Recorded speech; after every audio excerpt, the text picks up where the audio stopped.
حج کس کو بولے تو آپ سمجھا سکتے یہاں کہیں بھی نہیں کر سکتے, وہاں جانا پڑتا. مگر ایمان کس کو بولتے؟ ایمان عمل کا نام نہیں ہے, ایمان عقیدے کا نام ہے. اور پھر عقیدہ کون سا؟ بولے اللہ ایک ہے, اس عقیدے کا نام ایمان ہے. اللہ کوئی اس کے جیسا نہیں ہے, اور رسول اللہ بے عیب ہے, ان میں کوئی خامی, ان میں کوئی خطا, ان میں کوئی لغزش, وہ ہر عیب سے پاک ہے. اس عقیدے کا نام ایمان ہے. وہ ہر جگہ حاضر و ناظر ہے, اس عقیدے کا نام ایمان ہے.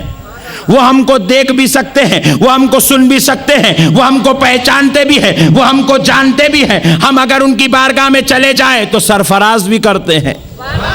اس عقیدے کا نام ایمان ہے. بات سمجھ میں آئی دوستو؟ اچھا, اور ایک بات دیکھو, دوسری چیزیں بھی ہے. جنت کو ماننا بھی ہے, دوزخ کو ماننا بھی ہے, ساتوں آسمان کو ماننا ہے, قرآن کو ماننا ہے, فرشتوں کو ماننا ہے, انبیاء کو ماننا ہے, کتابوں کو ماننا ہے, آخرت کو ماننا ہے, قیامت کو ماننا ہے. یہ ساری چیزوں کے ماننے کا نام ایمان ہے. قیامت پر کسی کو اختلاف ہے؟ فرشتوں پر کسی کو اختلاف ہے؟ میں اگر بولا مولانا آپ لوگوں کو معلوم ہونا چاہیے یہاں 5000 فرشتے, آپ بولتے ایسا قبول نہیں, اس کے اوپر کوئی آبجیکشن ہوتا نہیں ہوتا. میں اگر بولا آپ کو 4 تو بڑی کتابیں تھی اور ایک 50-60 صحیفے بھی آئے تھے, آپ بولے منظور. 50 آئے تھے ہوں گے, 500 آئے تھے, اس کو کیا کرنے کا ہے؟ آمنا صدقنا. بات سمجھ میں آئی؟ میں بولا 1,24,000 پیغمبر نہیں 1,80,000 تھے, بولے آپ 1,80,000 بول رہے ہیں, مول صاحب 2,80,000 کو ماننے کو تیار ہے, ہم کیا کرنے. بات سمجھ میں آ گئی؟ اجی اختلاف کہیں پہ بھی نہیں ہوتا, سب مل کر سب ماننے تیار ہے. تو پھر نبی کی ذات پر اختلاف کہیں ہو رہا ہے؟ وہ نبی سلام سنتے ہیں بولے تو اختلاف ہے, وہ نبی حیات والے ہیں تو اختلاف ہے, وہ نبی ہماری مجلس میں آتے ہیں تو اختلاف ہو رہا ہے. اس بات پر اختلاف ہو رہا ہے کہ نبی مجلس میں آتے ہیں, اس بات پر اختلاف ہو رہا ہے کہ نبی ہم کو جانتے پہچانتے ہیں, اس بات پر اختلاف ہو رہا ہے کہ نبی ہمارا درود سنتے ہیں. تو کیا پتا چلا دوستو, ہر بات کو ماننے تیار ہے. نبی کی ذات پر اختلاف ہے تو سن لے, جو ہر بات تو مان لے, اور نبی کی ذات پر اختلاف کر لے تو اس کا ایمان مکمل نہیں ہوا ہے, اس کا ایمان خراب ہو چکا ہے. اس لیے میرے پیارے بھائیوں, اللہ اور اس کے رسول کا واسطہ, ایمان بڑی نازک چیز ہے, اس معاملے میں ذرا سنبھل کے چلیں گے بھائی انشاءاللہ. ایک مسئلہ اور حل کر دیتا ہوں, یہ زیارت کا ہے. کہیں کا ہے؟ زیارت کا ہے. دیکھو میرے پیارے بھائی, بعض مسائل ایسے ہوتے ہیں اگرچہ کہ آپ کو قرآن میں اس کا جواز نہیں ملتا, حدیث میں بھی اس کو کرو بول کر نہیں بولا جاتا, کیونکہ رسول اللہ صلی اللہ علیہ وسلم کے پاس ایک صحابی آئے اور آ کر رسول اللہ سے پوچھنے لگے, یا رسول اللہ کیا مسواک ہمارے اوپر فرض ہے؟ کیا مسواک ہمارے اوپر فرض ہے؟ حضور خاموش ہو گئے. صحابی پھر دوبارہ پوچھے, یا رسول اللہ کیا مسواک ہمارے اوپر فرض ہے؟ حضور پھر خاموش ہو گئے. صحابی پھر پوچھے, یا رسول اللہ کیا مسواک ہمارے اوپر فرض ہے؟ صحابی حضور پھر خاموش ہو گئے. صحابی پھر چوتھی بار پوچھتے, حضور جلال میں اور فرمائے, صحابی اگر تم ایک بار پوچھو اور میں خاموش ہو جاؤں تو بار بار وہ سوال مت دہراؤ, کیونکہ اگر میں ایک مرتبہ ہاں کہہ دیا تو قیامت تک کے لیے میری پوری امت پر وہ فرض ہو جائے گا. اللہ اکبر, اللہ اکبر. اسی لیے میرے دوستو, اگر حضور بول دیتے زیارت کرو تو کرنا فرض ہو جاتا. حضور اگر بولتے چہلم کرو تو کرنا فرض ہو جاتا. حضور اگر کہہ دیتے 10واں کرو تو کرنا واجب ہوتا, یا سنت ہو جاتا, یا فرض ہو جاتا. اور اگر نہیں کر رہے تو سب گنہگار ہو جاتے. اس لیے سرکار کیا کرے, بعض معاملات میں خاموشی اختیار کرے, فرمائے نہیں, خاموش ہو گئے. کیوں؟ اگر کرو تو ثواب دیا جائے گا, نہیں کرو گے تو چھوڑ دیا جائے گا, پکڑا نہیں جائے گا. تو اب چہلم فرض نہیں ہے, زیارت فرض نہیں ہے, واجب نہیں ہے، مگر انکار کرنا بری بات ہے، مگر انکار کرنا بری بات ہے۔ پھر آپ پوچھے جب رسول اللہ نہیں فرمائے تو پھر ہم کیوں کر رہے ہیں؟ رسول اللہ زیارت کرو نہیں فرمائے، مگر رسول پاک علیہ السلام ارشاد فرمائے جب میت کو دفن کر دیا جاتا ہے تو 3 دن تک اس کی خبر ایک کیفیت پر ہوتی ہے، تیسرے دن سے اس خبر کے اوپر عذاب یا رحمت جو بھی ہوگا اس کا سلسلہ شروع کیا جائے گا۔ عذاب والی کیفیت ہے تو عذاب شروع کیا جائے گا، اگر رحمت والا ہے تو رحمت شروع کیا جائے گا۔ اسی لیے لوگوں نے کہا تیسرا دن ہے کہ آج تیسرے دن سے اس کے اوپر اس کی خبر میں اس کی خبر کو آخرت کے لیے ہمیشہ کے لیے کی طرف موڑ دیا جائے گا، یعنی کہ اگر عذاب والا گناہگار ہے تو عذاب کی طرف، اگر ثواب نیک ہے تو رحمت کی طرف۔ تو اسی لیے ہمارے پاس جتنے بھی مرحومین جاتے ہیں سب گناہگار ہی ہوتے ہیں، اس لیے ہم سوچتے ہیں کہیں ان کو عذاب میں مبتلا نہ کر دیا جائے، اسی لیے آج کیا کرتے ہیں تیسرے دن سارے غریبوں کو بلا کر کھانا کھلاتے ہیں، بیٹا کھانا کھلا رہا ہے، محلے والے آئے اور کھانا کھا رہے ہیں، پوچھے بابا یہ کھانا کیوں کھلا رہے ہو؟ کیا فرض ہے؟ بولے نہیں ہے۔ کیا واجب ہے؟ بولے نہیں ہے۔ کیا سنت ہے؟ بولے نہیں ہے۔ پھر کیوں کھلایا؟ بولے اس لیے کھلا رہا ہوں تاکہ غریبوں کو کھانا کھلانے کا ثواب بابا کو ان کی خبر میں پہنچا دیا جائے۔ ہو سکتا ہے اس ثواب کی برکت سے میرے باپ کو خبر کے عذاب سے بچا لیا جائے۔ بات سمجھ میں آئی دوستو؟ یہ ایصال ثواب کرنے کا ہے، یہ ایصال ثواب کے لیے زیارت کی جاتی ہے، ایصال ثواب کے لیے دسواں کیا جاتا ہے، مرحوم کو خبر کے عذاب سے بچانے کے لیے چہلم کیا جاتا ہے، مگر اس کے اوپر اختلاف کرنا بری بات ہے۔ بولے اس کا جواز ہی نہیں ہے، میں نہیں کرتا۔ اور ایک بات سنو، اگر آپ زیارت کریں گے تو کیا اللہ تعالیٰ پکڑ کے عذاب میں ڈال دیں گے؟ بولیں گے تو قرآن کیوں پڑھا، چل دوزخ میں؟ ایسا ہوگا کیا؟ اللہ ایسا کریں گے کیا؟ اگر آپ زیارت کے دن 50 غریبوں کو اپنے بابا کے نام سے دادا کے نام سے کھانا کھلائیں گے تو اللہ تعالیٰ بولیں گے ہاں ہاں تو غریبوں کو کھانا کھلاتا، ادھر چل دوزخ میں؟ ایسا ہوگا کیا؟ اجی غریبوں کو کھانا کھلانا بھی کوئی گناہ کی بات ہے کیا؟ رحمت کی بات ہے نا میرے بھائی۔ سامنے غریب آیا 2 روپے دیے تو ثواب ملتا، 200 روپے کا کھانا کھلائے تو عذاب ہوتا۔ عجیب و غریب لوگ آ گئے میرے بھائی، کہاں سے آئے میرے کو سمجھ میں نہیں آیا۔ نہیں آپ کرتے کیا؟ زیارت بولے تو کیا ڈھول لے کے ناچ رہے ہیں؟ نہیں کلاٹیاں مار رہے ہیں۔ زیارت کا مطلب یہ ہے کہ قرآن پڑھی جاتی ہے، خبر پہ چادر چڑھائی جاتی ہے، مرحوم کے لیے ایصال ثواب کرتے ہیں، غریبوں کو کھانا کھلاتے ہیں، رشتہ داروں کو کھانا کھلاتے ہیں، بابا جان کی بہن کو بابا کے بھائی کو کھانا کھلا رہے ہیں، بابا جان کی بیوی کو بابا کے رشتہ داروں کو کھانا کھلا رہے ہیں، بابا کی روح دیکھ کر خوش ہو رہی ہے۔